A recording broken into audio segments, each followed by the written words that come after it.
Hi guys, just another vlog on the 240. Look at the life in there. It's incredible. I've got to be honest, there's babies all over the place. We did have a couple of deaths again, but again, you're going to get that with live bearing fish. They don't last that long. Got a couple of flowers coming off the anubias there. That's beautiful. I've been using some different ferts by TNC, which I'm going to put in the link. But the reason I want to talk to you today, a month ago when I first started this filter and first started this tank, I used some Bio Home Ultimate and Bio Gravel from the Pond Guru. Been reading a lot about it, tested it myself for the porousness of it, and it beats everything. So I decided to fill this tank up with it, the filter up with it, and it's glorious. It really has done a lot.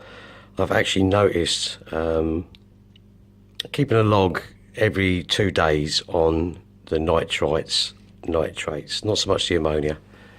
That's always zero. Never had any issues with it. But over the last, I would say, day or two, I've noticed a real drop off in nitrates as well. Much to say that it's actually lower than what comes out the tap, so something's happening in the tank. The only difference, I know there's lots of plants in here, but even with the amount of plants that I had in here, the nitrates would be just before water change about 50 to 60 before water change. After would always only drop down to 40, purely on the understanding that I was not putting any ferts in there, I wasn't putting any CO2 or anything like that. It was purely down to the tap water being around 50, which I have complained about. Always check your tap water, guys, before you put it in the tank, because you might not be doing yourself any favours. Saying that, you should always change your water once a week minimum. I do roughly every 40 to 50%. Now, on that note, this water is actually more pure, less nitrates than comes out of my tank. The only thing that is different between that and the tank that I had before is the Bio Home Ultimate. Now, I can only put this down to watching Richard's channel, the Pond Guru, which I'm going to put a link down. It is the activation of anaerobic bacteria. Now, the anaerobic bacteria is basically what is causing my filter every now and again to burp, because it's turning the nitrates into nitrogen and bubbling off. That's the only thing I can put it down to. There is no leak on the filter, nothing, so it's generated within. Saying that, it is, as you see, doing really well inside here. We have many babies, we have lots of, oh, on that note, the shrimp. Get some clay peat balls and mix them with some calcium, and they will do extremely well. Very healthy. This will also help the guppies and the live bearers. Live bearers generally come a little bit calcium deficient purely on the basis that they use all their calcium through childbirth. I'm expecting to see, they'll have rummy nose, they're beautiful fish. Everyone should have rummy nose in their tank. Look at that. It's glorious. Now, I have turned the light density down slightly.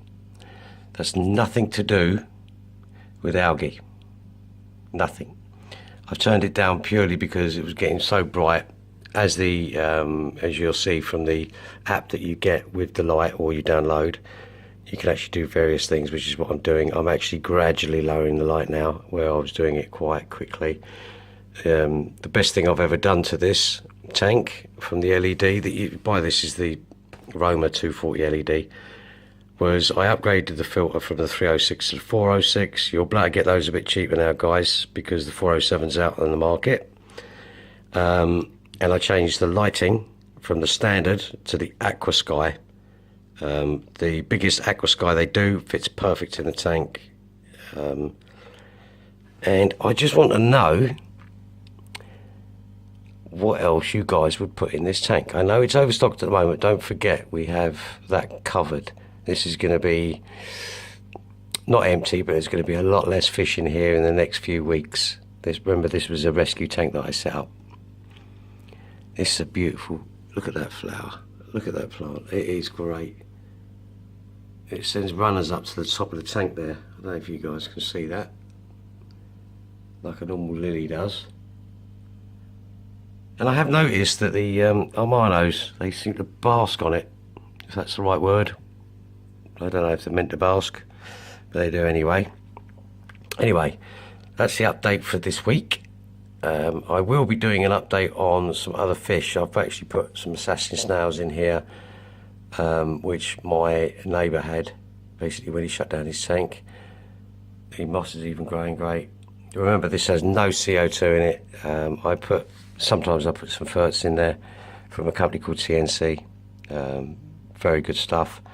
But that was purely because I believe that it was sort of taking all the nutrients out of the water. And this red plant's gone mad.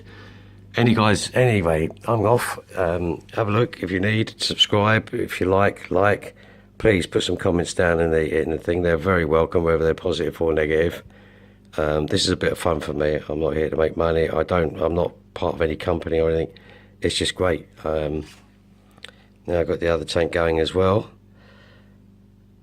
If you have any ideas, just let me know. Thanks a lot for watching. Cheers. Bye-bye.